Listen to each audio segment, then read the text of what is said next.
이 시간 우리들에게 주시는 하나님의 말씀입니다. 구약성경 스가랴서 12장 1절로 8절까지의 말씀입니다. 이 계시의 말씀을 제가 봉독할 때 하나님의 음성을 다 함께 들으시기를 바랍니다. 이스라엘에 관한 여호와의 경고의 말씀이라.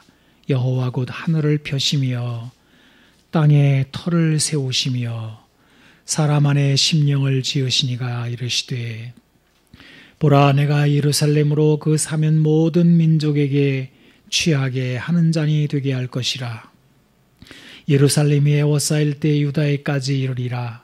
그날에는 내가 예루살렘을 모든 민족에게 무거운 돌이 되게 하리니 그것을 드는 모든 자는 크게 상할 것이라. 천하만국이 그것을 치려고 모이리라. 여호와가 말하노라.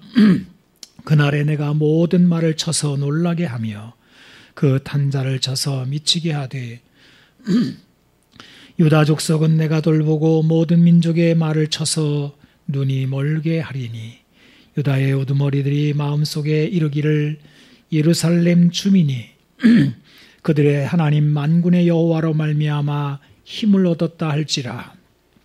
그날에 내가 유다 지도자들을 나무 가운데 화로 같게 하며 곡식단 사이에 횃불 같게 하리니, 그들이 그 좌우에 에워싼 모든 민족들을 불사를 것이요, 예루살렘 사람들은 다시 그 본곳 예루살렘에 살게 되리라. 여호와가 먼저 유다 장막을 구원하리니, 이는 다윗의 집의 영광과 예루살렘 주민의 영광이 유다보다 더하지 못하게 하려 함이니라. 그날에 여호와가 예루살렘 주민을 보호하리니, 그 중에 약한 자가 그날에는 다윗 같겠고, 다윗의 족속은 하나님 같고, 무리 앞에 있는 여호와의 사자 같을 것이라. 아멘.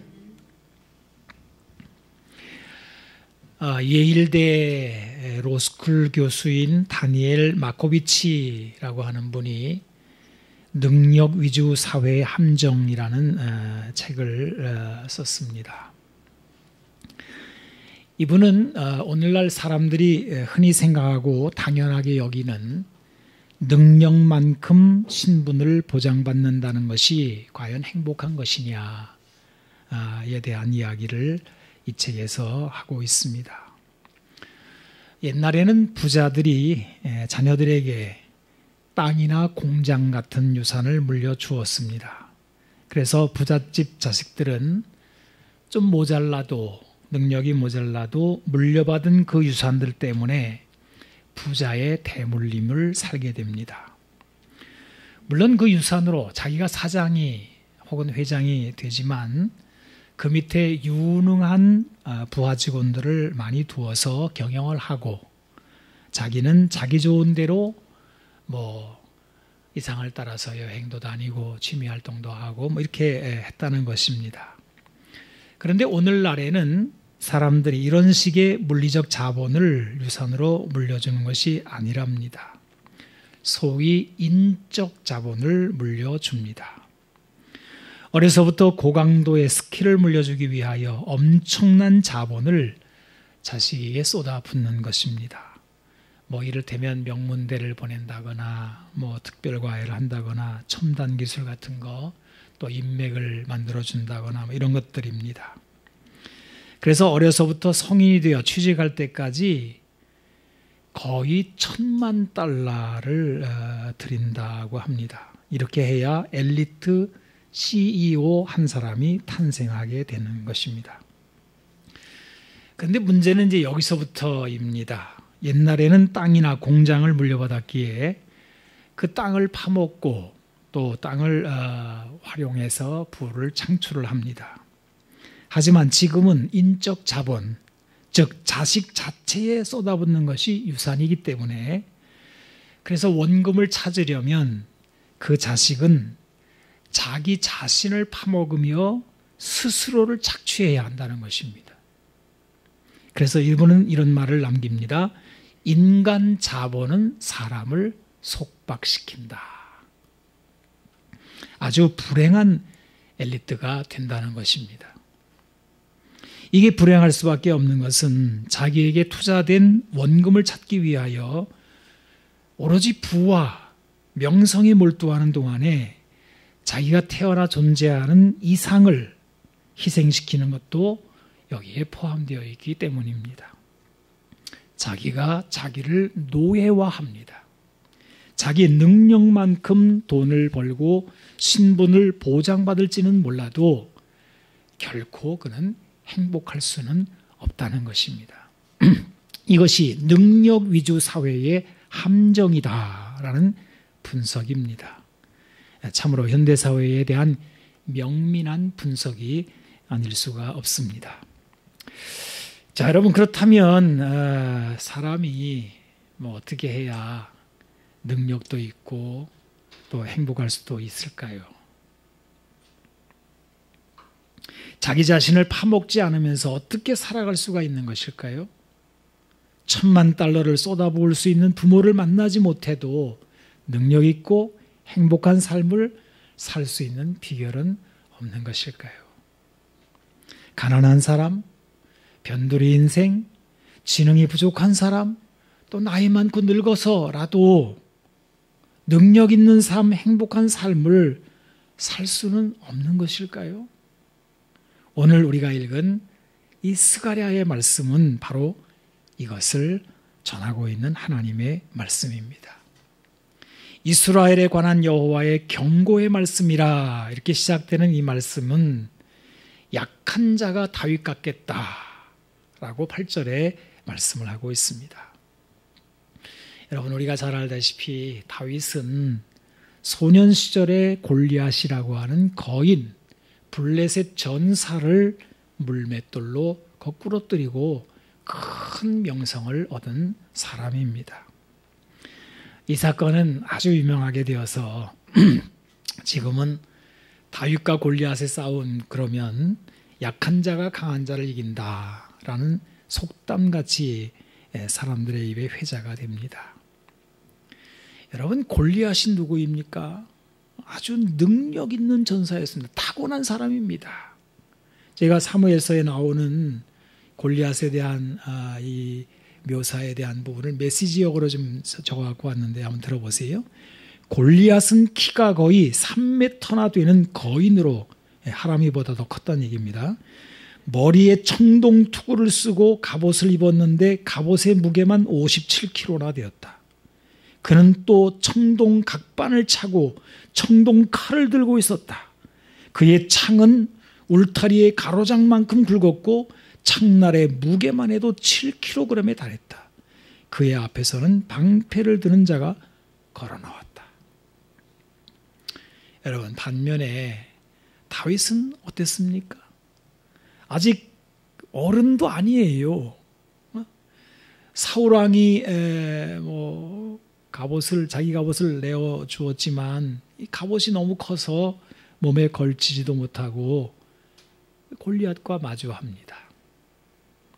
골리앗이 적장이 나왔다고 하여 나가보니까 너무 어처구니도 없게 작고 약한 자가 나왔는지라 성경에 보니까 업신여겼다.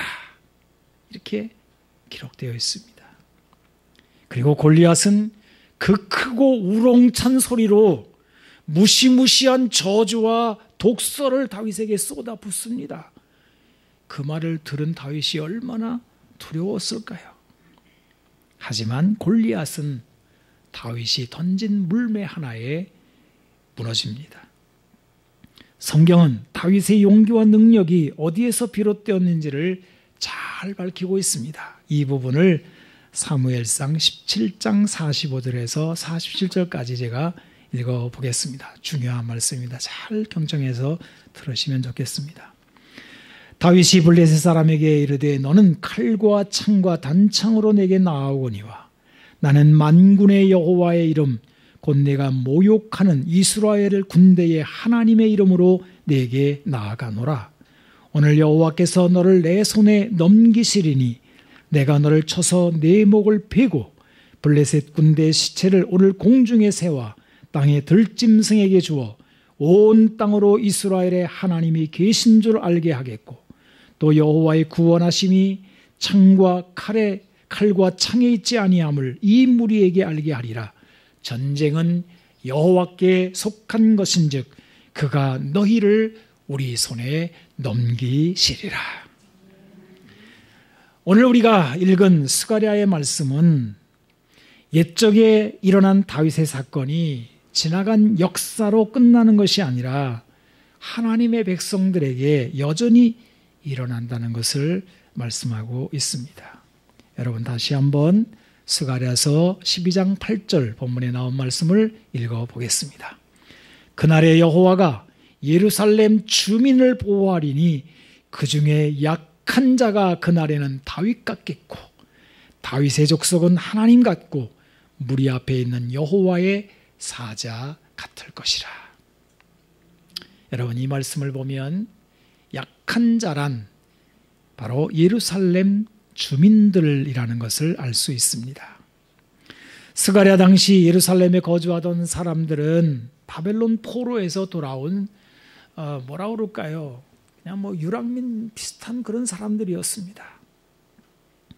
한때 과거에 다윗 때 솔로몬 때 부강한 적도 있었지만 이스라엘 백성들은 나라가 망하고 예루살렘 성은 무너지고 이들이 자랑스러워하던 성전은 다 불타버린 상태입니다. 이제 세월이 지나 기적적으로 바벨론 포로에서 귀환하였지만 이들은 매우 미약합니다.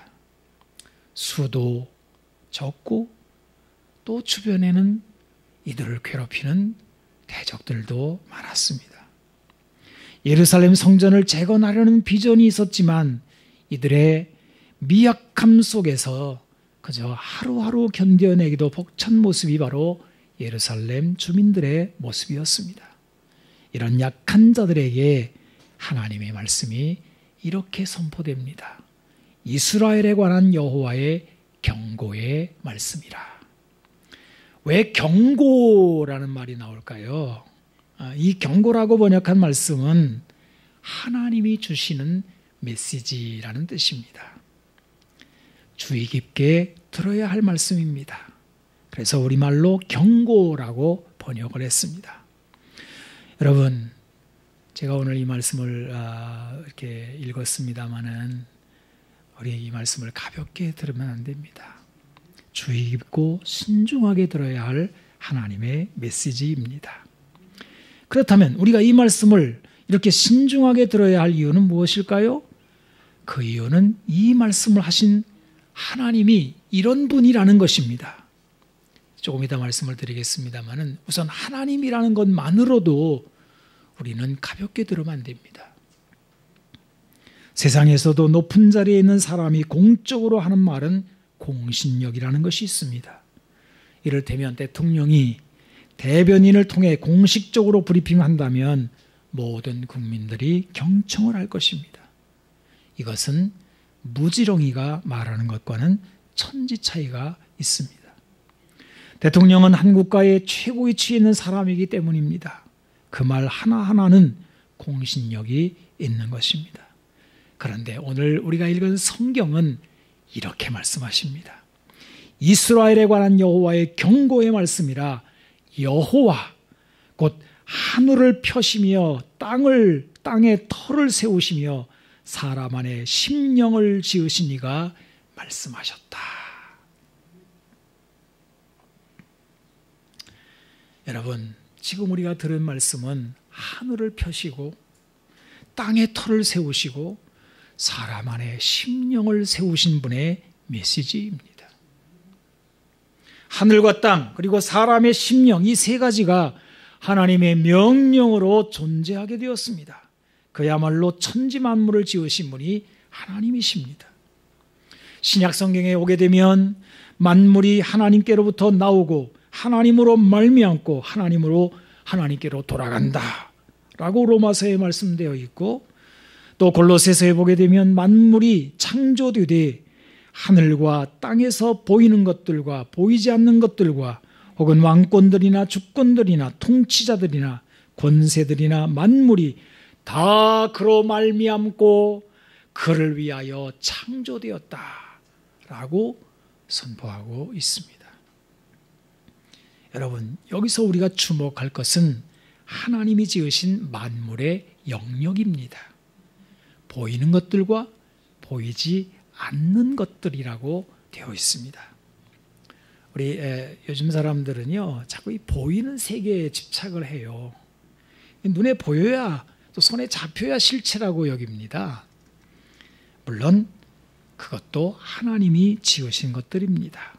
우리는 이런 것들을 결코 무시하지 않습니다. 보이는 것들은 중요합니다.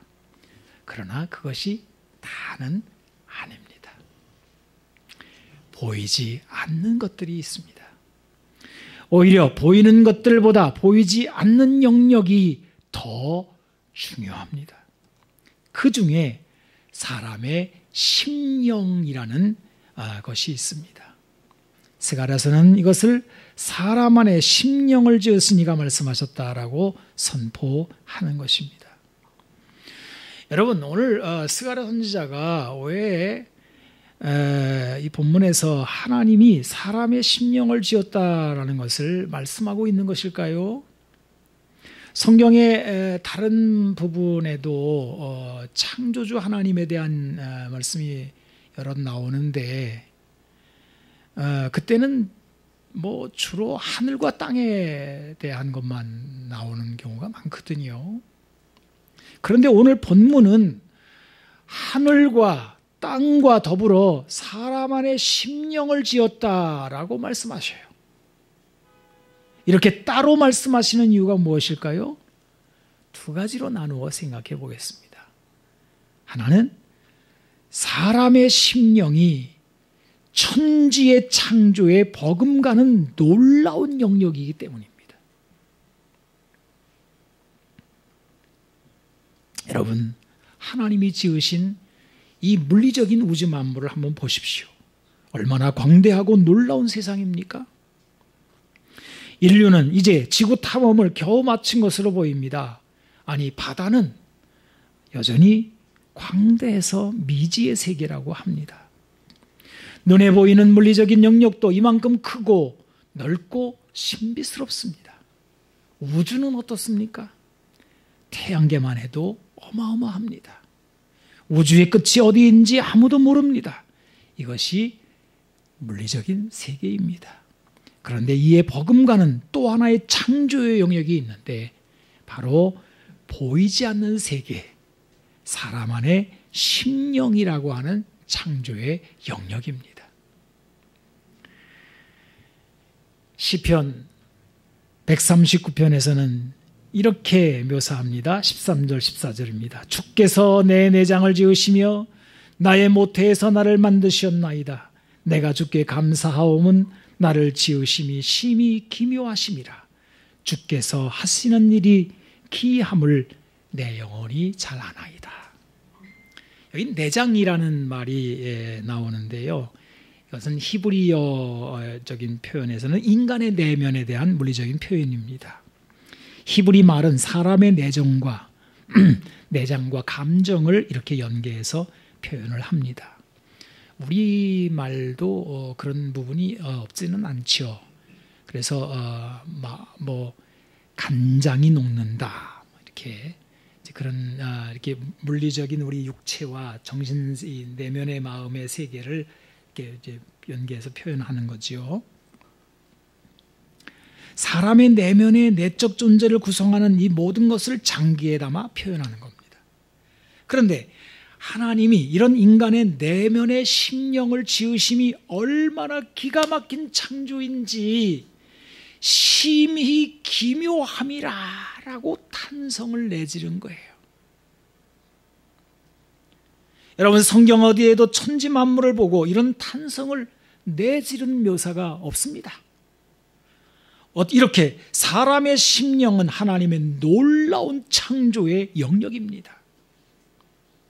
이 보이지 않는 사람의 심령이 얼마나 대단한지를 보라는 것입니다. 요즘에 과학적으로 말한다면은 이 뇌를 들여다보고 세포를 들여다보고 깜짝 놀라지 않습니까? 이거 뭐 이런 어마어마한 게 있나?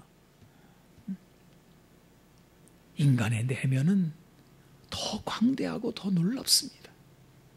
그게 여러분 한 사람 한 사람에게 다 들어있는 거예요.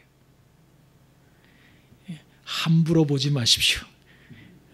가난하다고 늙었다고 병들었다고 애게하고 하면 안 됩니다. 어마어마한 컴퓨터가 여러분 안에 지금 다 내장되어 있다니까요. 우주에 버금가는.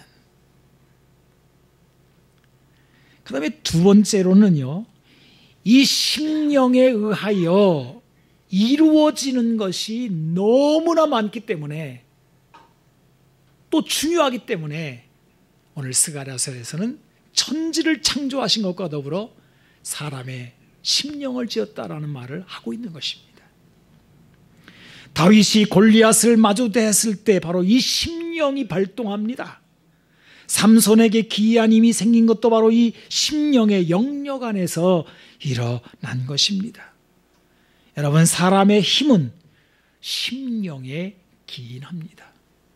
그래서 하나님께서는 하나님의 백성들이 미약할 때마다 이 심령의 중요성을 들고 나온 것입니다. 특히 이사야서를 보게 되면 이런 말씀이 많이 나오죠. 이사야 41장을 보게 되면 버러지 같은 너 야곱아 라는 말씀이 나오는데, 아마도 이는 이스라엘 백성들의 자화상을 놓고 말씀하시는 것으로 보입니다. 이스라엘 백성들은 자신들이 얼마나 미약한지 자기 스스로를 버러지 같다, 난 벌레 같아, 옛날 번역에는 난 지렁이 같아, 지렁이 같은 야곱아, 이렇게 번역을 했더만요. 사실 이스라엘 백성들이 이런 자화상을 옛날에도 또 드러낸 적이 있습니다. 출애굽에서 광야로 나왔는데 가나안 땅을 정탐하러 가지 않습니까? 거기에 있는 높은 성들과 가나안 땅에 사는 거인들을 보면서 자기의 자화상을 뭐라고 그렸습니까? 우리는 스스로 보기에도 메뚜기 같다. 스스로를 악평합니다. 사람은 자신감을 잃어버리고 이렇게 낙담할 수 있습니다. 주변의 환경이 열악하면 더욱더 이런 함정에 빠질 수가 있습니다. 시험에 떨어졌을 때, 사업이 부진할 때, 몸에 병이 들거나 노쇠해졌을 때, 가난할 때, 혹은 누군가에게 업신여김을 당할 때, 특히 거절 감정에서 이런 위축이 많이 일어납니다. 얼마나 작아지는지요, 얼마나 비참해지는지요. 거기다가 또 생각은 왜 이렇게 많습니까? 이게 스위치 확 꺼버렸으면 좋겠어요. 꺼지지도 않아, 이게 너무 커가지고. 그래서 자신을 작고 징그러운 벌레처럼 여기는 것입니다. 사람의 심령이 이렇게 될 수 있는 거예요. 그런데 이런 이스라엘 백성들에게 하나님은 뭐라고 말씀하시는 것입니까? 두려워하지 말라. 내가 너와 함께함이니라. 내가 너를 이가 날카로운 새 타작기로 삼으리니 내가 산들을 쳐서 부스러기로 만들 것이다. 한때 이스라엘 백성들은 스스로 자괴감에 빠져 이렇게 넋두리를 한 적이 있습니다. 아니, 난 안 돼. 내 억울한 형편을 하나님도 알아주지 않으시는데 뭐 기도해도 소용이 없더만. 그런데 이렇게 힘을 다 잃어버린 이스라엘 백성들에게 하나님은 힘의 원천이 무엇인지 이렇게 말씀하시는 것입니다. 이사야 40장 27절에서 31절까지 그 유명한 말씀을 제가 읽어보겠습니다. 야곱아, 어찌하여 내가 말하며 이스라엘아, 내가 이르기를 내 길은 여호와께 숨겨졌으며 내 송사는 내 하나님에게서 벗어난다 하느냐? 너는 알지 못하였느냐? 듣지 못하였느냐?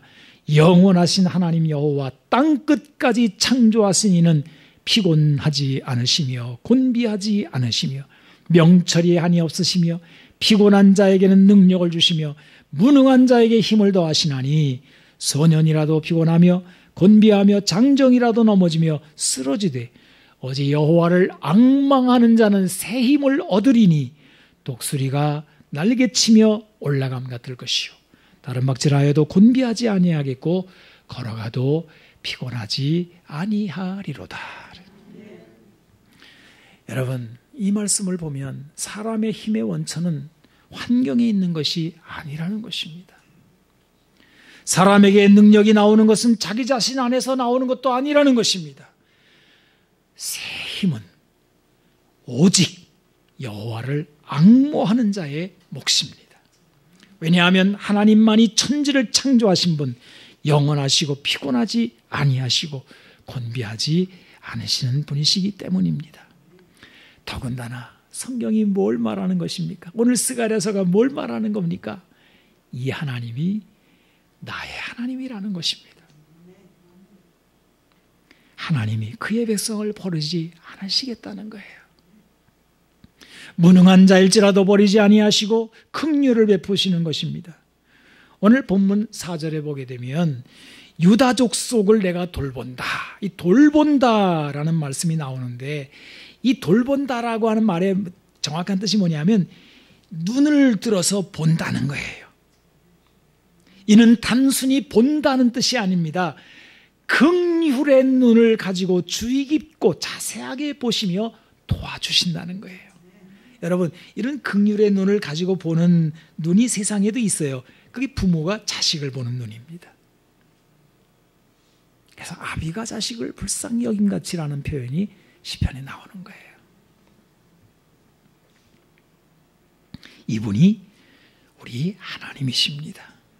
하나님은 긍휼의 하나님이십니다. 여러분이 긍휼이라는 말에는 이미 대상이 불쌍한 상태라는 의미가 들어있지 않습니까?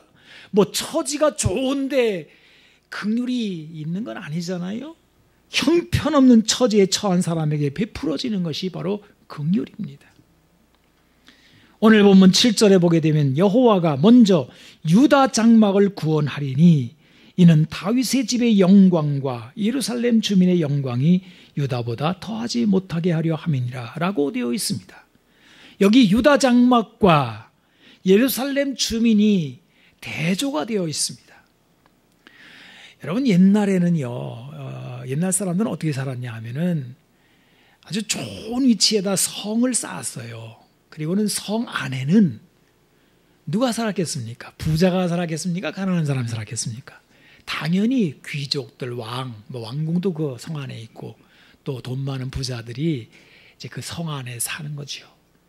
그리고 가난한 사람들은 그 성 안에 못 들어오는 거예요. 그래서 성 바깥에서 이제 뭐 천막 같은 거 치고 농사 짓고 이렇게 살아가는 겁니다.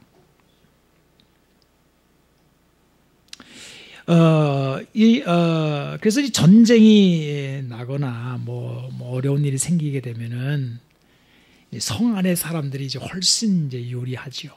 이게 이제 오늘 말씀에는 예루살렘 주민에 해당되는 사람들입니다.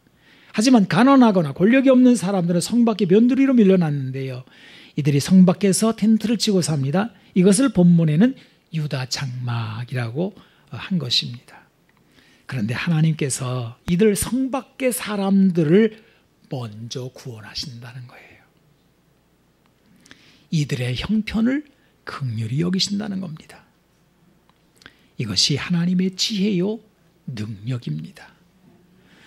여러분, 고린도서를 보게 되면 십자가는 하나님의 지혜와 능력이라고 하지 않습니까? 여기 나오는 십자가를 예수님이라고 해도 됩니다. 예수님은 예루살렘 성 안의 권력자가 아니라 나사렛 사람으로 자라셨습니다. 예수님은 갈릴리 어부들을 제자로 부르셨습니다. 당시 예루살렘 성 안의 엘리트들은 다 하나같이 예수님을 배척합니다. 예수님의 제자들 중 한 명에도 들어있지 않습니다. 참 이상하지 않습니까? 그런데 이것이 바로 하나님의 지혜와 능력이라는 것입니다. 제가 이 설교를 시작하면서 능력 위주의 사회의 함정이라는 다니엘 마코비치 교수의 분석을 말씀드렸는데, 이 시대 엘리트들이 빠지는 함정을 보십시오. 사람이 하나님을 떠나 스스로의 덫에 걸려버립니다. 하나님은 스스로 지혜롭다는 자들을 어리석게 만드는 것입니다. 하지만 하나님을 의지하는 자들을 긍휼히 여기시는 분이 하나님이십니다. 우리가 하나님을 앙모하면 하나님은 우리 마음에 새 힘을 부어주십니다. 사람의 심령은 하나님이 창조하신 것입니다. 그러므로 사람의 마음은 다른 어떤 것으로도 채울 수가 없어요. 오직 내 영을 새롭게 하시는 분은 내 영을 창조하신 하나님이십니다. 여러분, 가나안 땅을 정탐할 때 그 이스라엘 백성들이 우리는 메뚜기 같아 라고 낙담할 때 두 사람이 다른 말을 해요. 누굽니까? 여호수아와 갈렙이었습니다. 이 사람들이 어떻게 말했는지 한번 민수기서 14장 8절 9절에서 보겠습니다. 여호와께서 우리를 기뻐하시면 우리를 그 땅으로 인도하여 들이시고 그 땅을 우리에게 주시리라. 이는 과연 젖과 꿀이 흐르는 땅이니라. 다만 여호와를 거역하지는 말라. 또 그 땅 백성을 두려워하지 말라. 그들은 우리의 먹이라. 그들의 보호자는 그들에게서 떠났고 여호와는 우리와 함께 하시느니라. 그들을 두려워하지 말라.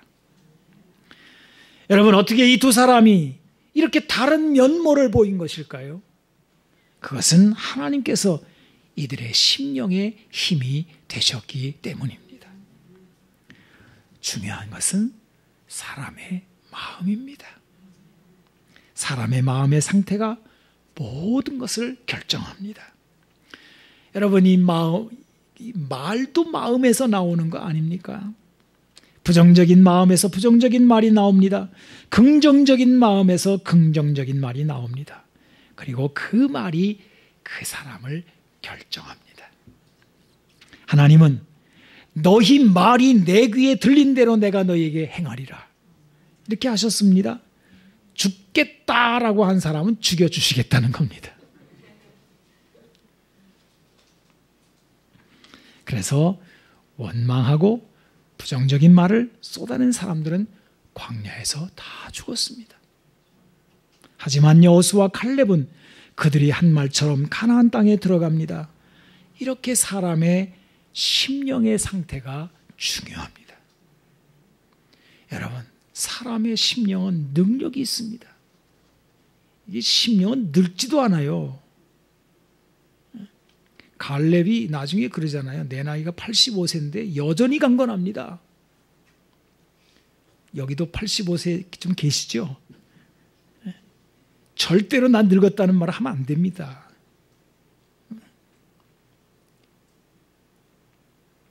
그 마음의 상태가 그 사람을 지배하는 것입니다.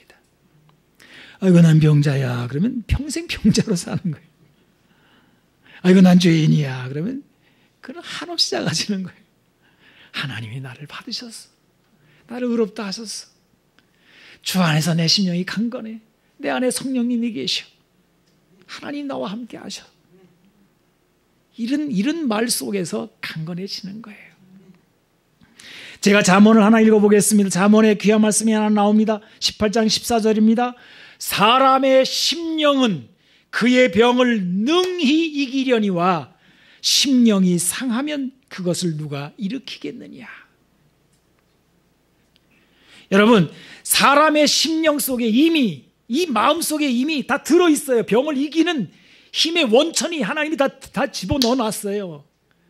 근데 이걸 까맣게 잊어버리고 내 안에 능력이 있는지도 모르고 그냥 병에 져가지고 절떨떨 거리는 거예요. 왜요? 심령이 상했거든요. 심령은 늙지는 않는데 상하기는 해요. 상한다는 말이 뭐냐 하면 타격받았다는 거거든요. 상처받았다는 거거든요.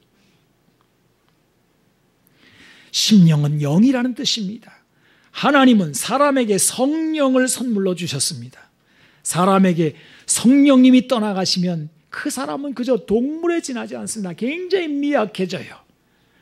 그래서 다윗은 이 사실을 알기 때문에 범죄한 후에 이것을 깊이 깨닫고 회개하면서 하나님을 붙잡습니다. 그리고 이렇게 간구하지요. 제가 시편 51편 10절로 11절을 읽어보겠습니다. 하나님이여, 내 속에 정한 마음을 창조하시고 내 안에 정직한 영을 새롭게 하옵소서. 나를 주 앞에서 쫓아내지 마시며 주의 성령을 내게서 거두지 마옵소서. 여러분, 죄로 인하여 우리 마음이 타격을 받을 수도 있고, 누군가 나를 공격해서 타격을 받을 수도 있고, 무슨 도전했다가 실패해서 타격을 받을 수도 있고, 그래서 사람의 마음의 심령이 상해요. 그럼 병도 못 이기고 환경도 못 이기고 미약해지고 그러는데, 근데 이것을 새롭게 하시는 분이 있다는 거예요. 언제나 새롭게 하시는 분이 있다는 거예요. 누구십니까? 하나님이시라는 거예요. 그 하나님 앞에 나와서 하나님, 제게서 성령 거두지 마세요. 제 심령을 새롭게 만들어 주세요. 그러면은 우리 하나님이 어떻게 하신다는 거예요? 주신다는 거예요. 오늘 우리가 하나님 앞에 구할 것이 바로 이것입니다.